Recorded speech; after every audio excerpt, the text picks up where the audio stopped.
GK मस्ती MS में आप लोगों का फिर एक बार स्वागत है।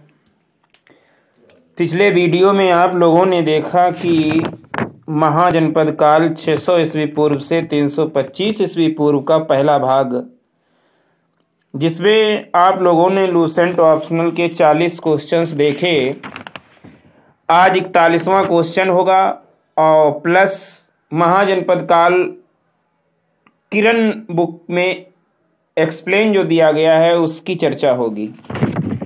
41वां क्वेश्चन है।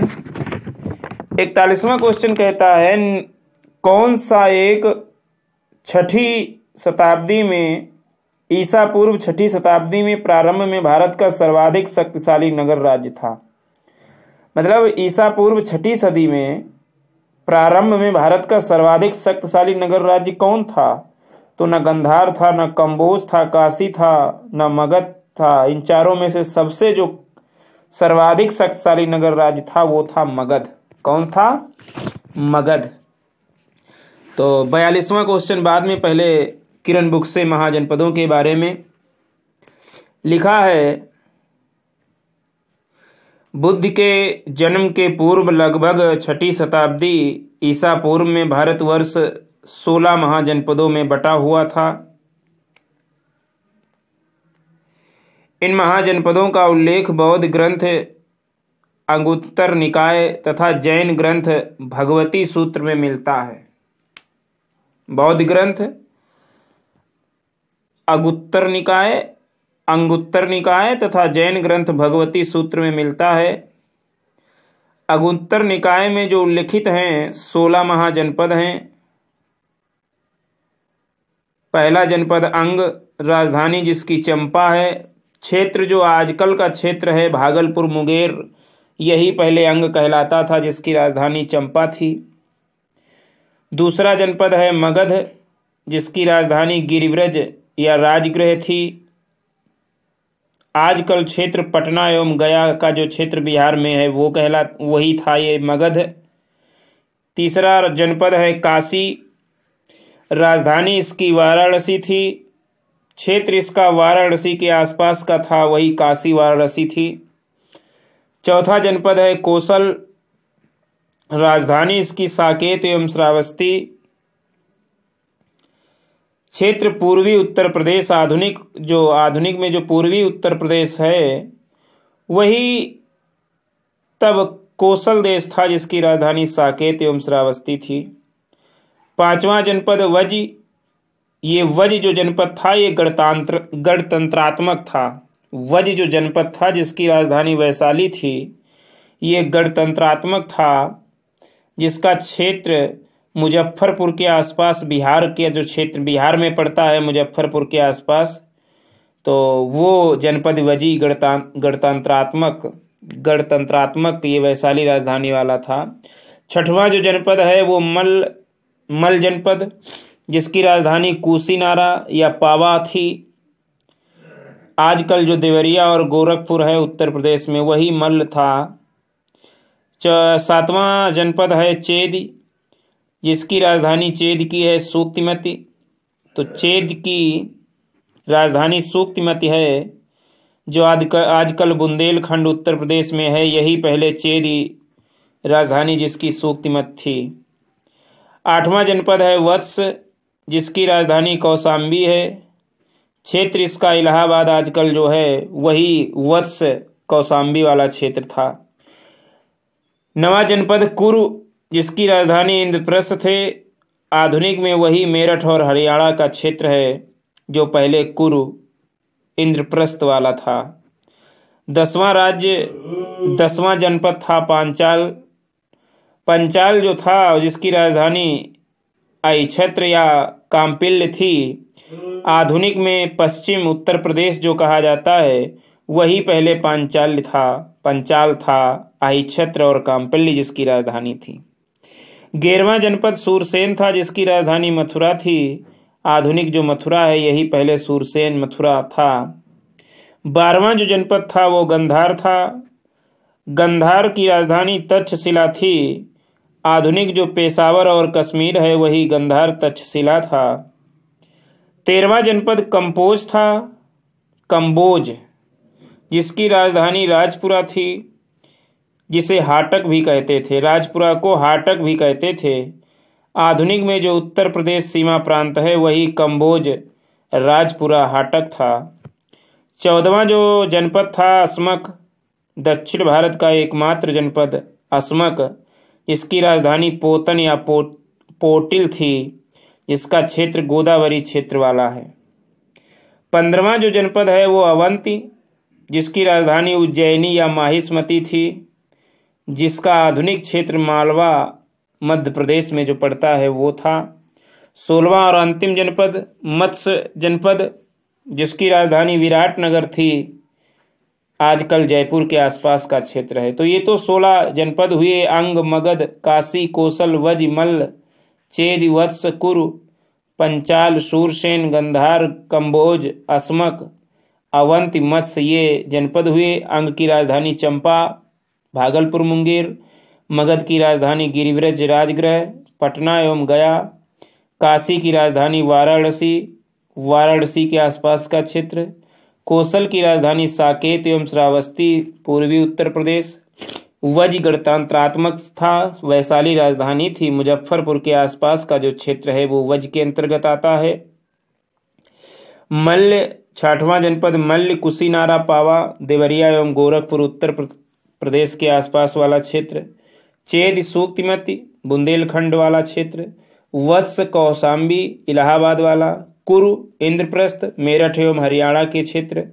पांचाल आइछत्र, काम्पिल्य, पश्चिमी उत्तर प्रदेश। सूरसेन मथुरा, मथुरा के आसपास वाला क्षेत्र। गंधार तक्षशिला, पेशावर और कश्मीर वाला क्षेत्र। कंबोज राजपुरा, उत्तर प्रदेश सीमा प्रांत क्षेत्र। असमक दक्षिण भारत का एकमात्र जनपद, पोतन या पोटिल, आधुनिक गोदावरी का क्षेत्र। अवंत या उज्जैनी महिष्मती, मालवा का क्षेत्र। मत्स्य विराटनगर, जयपुर के आसपास। कंबोज राज्य श्रेष्ठ घोड़ों के लिए प्रसिद्ध था। कंबोज राज्य जो था श्रेष्ठ घोड़ों के लिए प्रसिद्ध था। चंपा का प्राचीन नाम मालिनी था। चंपा का प्राचीन नाम मालिनी था। चंपा का प्राचीन नाम मालिनी था। वज संघ, अगला है पॉइंट। वज संघ 8 कुलों का एक संघ था। वज संघ जो था, वज जो जनपद था, जिसकी जो गणतंत्रात्मक था, वैशाली जिसकी राजधानी थी मुजफ्फरपुर के आसपास, तो वो 8 कुलों का एक संघ था। नेक्स्ट, पांचाल्य को वैदिक सभ्यता का सर्वश्रेष्ठ प्रतिनिधि कहा गया। पांचाल्य जो जनपद था, जिसकी राजधानी काम्पिल्य थी या आइछत्र थी, आधुनिक पश्चिमी उत्तर प्रदेश है, उसको जो है वैदिक सभ्यता का सर्वश्रेष्ठ प्रतिनिधि कहा गया है। वज 8 राज्यों का एक संघ था। रामायण से पता चलता है कि तक्षशिला की स्थापना भरत के पुत्र तक्ष ने की थी। भरत के पुत्र तक्ष ने की थी तक्षशिला की स्थापना, रामायण से पता चलता है। गौतम बुद्ध के समय अवंती का राजा प्रधोत था। कौन था? गौतम बुद्ध के समय अवंती जिसकी राजधानी उज्जैनी या माहिष्मती थी, मालवा मध्य प्रदेश वाला क्षेत्र।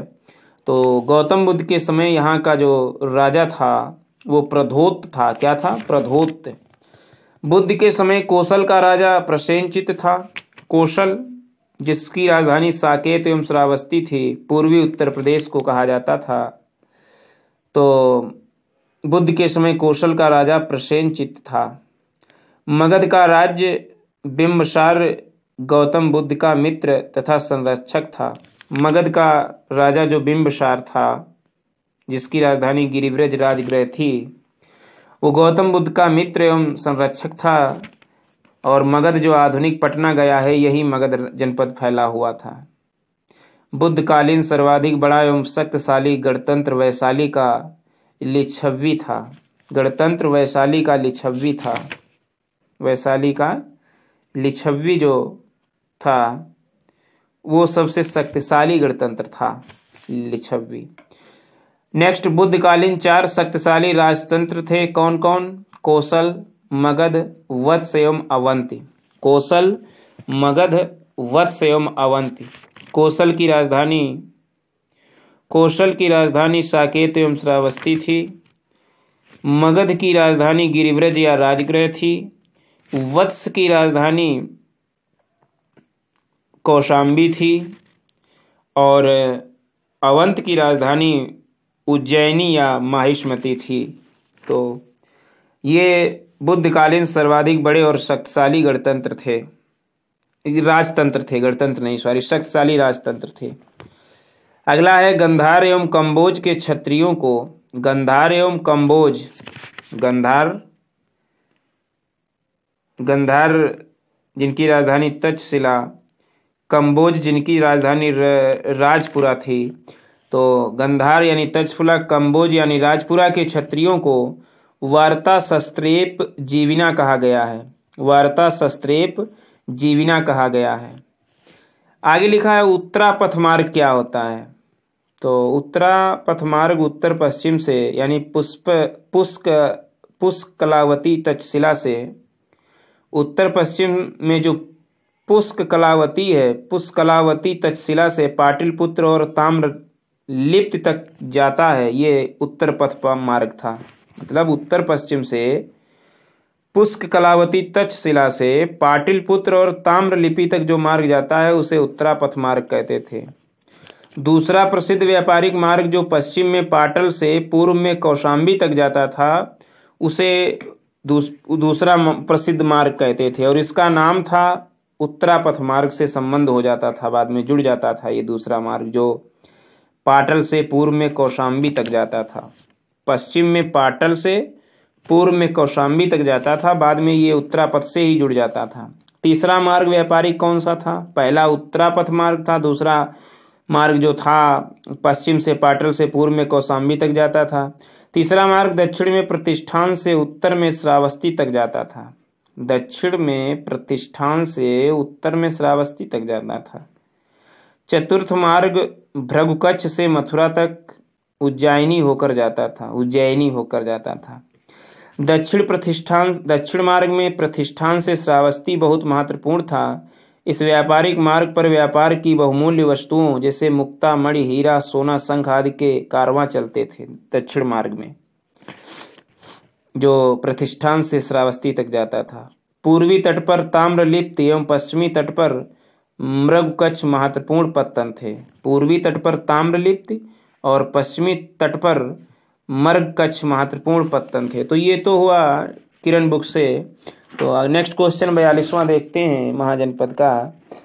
निम्नलिखित में से कौन से भारत पर ईरानी आक्रमण के प्रभाव के रूप में माना जाता है। 42वां क्वेश्चन कह रहा है भारत पर ईरानी आक्रमण का प्रभाव इनमें से कौन माना जाता है, किसका प्रभाव ईरानी का माना जाता है। नंबर 1 खरोष्टी लिपि का प्रचार, खरोष्टी लिपि का प्रचार ईरानियों से हुआ, सही बात। अभिलेख उत्कीर्ण करने की कला का प्रचार ईरानियों ने किया, सही है। ईरानियों की छत्र प्रणाली का प्रचार हुआ, सही है। घंटा आकार के गुंबज की कला का प्रचार ईरानियों ने ही किया। स्त्री अंग रक्षकों की नियुक्ति ये भी ईरानियों द्वारा ही होने लगी।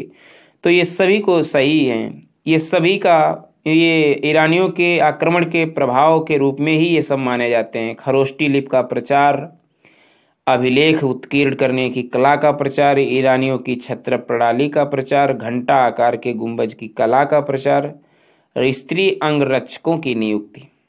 नेक्स्ट, चारों ऑप्शनों में से बताइए सिकंदर के आक्रमण का प्रभाव नहीं था। नंबर 1 इस आक्रमण ने भारत और यूनान के बीच प्रत्यक्ष संपर्क स्थापित करवाया, ये तो सही है। नंबर 2 इस आक्रमण ने पश्चिमोत्तर भारत में यूनानियों की स्थापना का मार्ग प्रशस्त कर दिया, ये भी सही है। सिकंदर ने अनेक उपनिवेशों की स्थापना के लिए उत्तरदायी था, सिकंदर अनेक उपनिवेशों की स्थापना के लिए उत्तरदायी था, सही है। चौथा उसने भारत को यूनान की रियासत बनाया, ये गलत है। उसने भारत को लूटा लेकिन यूनान की रियासत नहीं बनाया। 44वां क्वेश्चन है निम्नलिखित में से किस राज्य में गणतंत्रात्मक शासन व्यवस्था नहीं थी। तो कपिलवस्तु के शाक्य में थी, कुशीनगर के मल्ल में थी, वैशाली के लिच्छवी में थी, मगध में नहीं थी। मगध में ये व्यवस्था नहीं थी, वहां राजतंत्र था, गणतंत्रात्मक नहीं था। 45वां क्वेश्चन है निम्नलिखित में से किसे सेनिया यानी नियमित या स्थायी सेना रखने वाला कहा जाता था।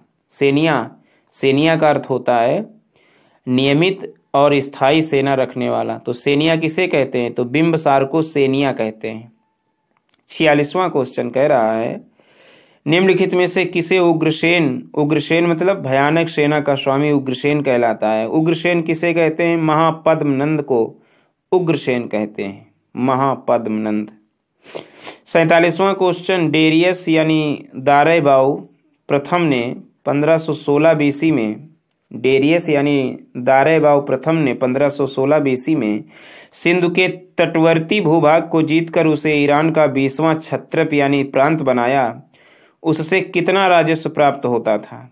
डेरियस दारैबाऊ प्रथम ने 516 बीसी में सिंधु के तटवर्ती भूभाग को जीतकर ईरान का 20वां प्रांत बनाया, क्षत्रप बनाया, तो उससे वो कितना राजस्व प्राप्त करता था? 260 टैलेंट राजस्व प्राप्त करता था।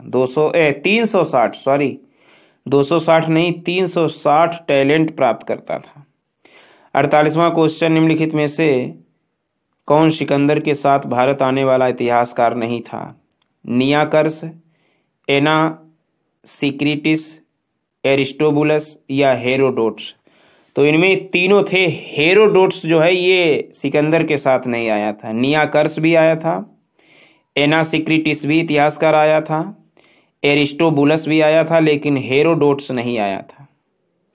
49वां क्वेश्चन है महाजनपद काल में श्रेणियों के संचालन को कहा जाता था। तो श्रेणियों के संचालन को कहा जाता, संचालक जो श्रेणियां बांटता था फर्स्ट सेकंड थर्ड, तो उसे कहते थे श्रेष्ठिन। क्या कहते थे? श्रेष्ठिन। गृहपति का अर्थ क्या होता है? तो गृहपति का अर्थ होता है धनी स्वामी। गृहपति का अर्थ होता है धनी किसान, स्वामी नहीं। गृहपति का मतलब होता है धनी किसान को महाजनपद काल में गृहपति को कहते थे धनी किसान। 51 क्वेश्चन कह रहा है अष्टकुलक, महापात्र, दो हैं इसमें सूचियां मिलान करना है। तो अष्टकुलक जो है वो परामर्शदायी संस्था थी। अष्टकुलक जो थी वो परामर्शदायी संस्था थी। महामात्र ये उच्च कोटि का अधिकारी था। महामात्र। बाल साधक किसानों से कर वसूलने वाला अधिकारी था। बलिसाधक किसानों से कर वसूलने वाला अधिकारी। और सौलिक या शुल्काध्यक्ष ये शिल्पियों व व्यापारियों से शुल्क या चुंगी वसूलने वाला अधिकारी था। अष्टकुलक परामर्शदायी संस्था थी। महामात्र उच्च कोटि के अधिकारी थे। बलिसाधक किसानों से कर वसूलने वाला अधिकारी। शौलिक या शुल्काध्यक्ष शिल्पियों व व्यापारियों से शुल्क या चुंगी वसूलने वाला अधिकारी था। 52वां क्वेश्चन है मगध के किस प्रारंभिक शासक ने राज्यारोहण के लिए अपने पिता की हत्या की एवं इसी कारणवश अपने पुत्र द्वारा मारा गया? मगध के किस प्रारंभिक शासक ने राज्य हड़पने के लिए अपने पिता की हत्या की और ऐसे ही उसके पुत्र ने उसको मारा? तो अजातशत्रु ने अपने पिता की हत्या की, फिर वो अपने पुत्र द्वारा भी मारा गया। विश्व का पहला गणतंत्र वैशाली में किसके द्वारा स्थापित किया गया? तो विश्व का पहला गणतंत्र वैशाली में लिच्छवी के द्वारा स्थापित किया गया। 54 क्वेश्चन है राजधानी मिलान करना है। तो कुरु की राजधानी इंद्रप्रस्थ हो गई। पांचाल की राजधानी अहिछत्र हो गई। कौशल की राजधानी साकेत हो गई। वत्स की राजधानी कौशाम्बी हो गई। तो मिल गई। कुरु की राजधानी इंद्रप्रस्थ, पांचाल की राजधानी अहिछत्र, कौशल की राजधानी साकेत और वत्स की राजधानी कौशाम्बी। 55वां क्वेश्चन निम्न में से कौन एक बौद्ध ग्रंथ 16 महाजनपदों का उल्लेख करता है? तो अंगुत्तर निकाय में 16 महाजनपदों का उल्लेख है। 6ठी शताब्दी ईसा पूर्व का मत्स्य महाजनपद स्थित था। 56वां और अंतिम क्वेश्चन 6ठी शताब्दी ईसा पूर्व का मत्स्य महाजनपद स्थित था राजस्थान में। कहाँ? राजस्थान में। तो ये तो हुए क्वेश्चन, बार बार इनको देखें और महाजनपद काल खत्म हुआ। Thanks for watching.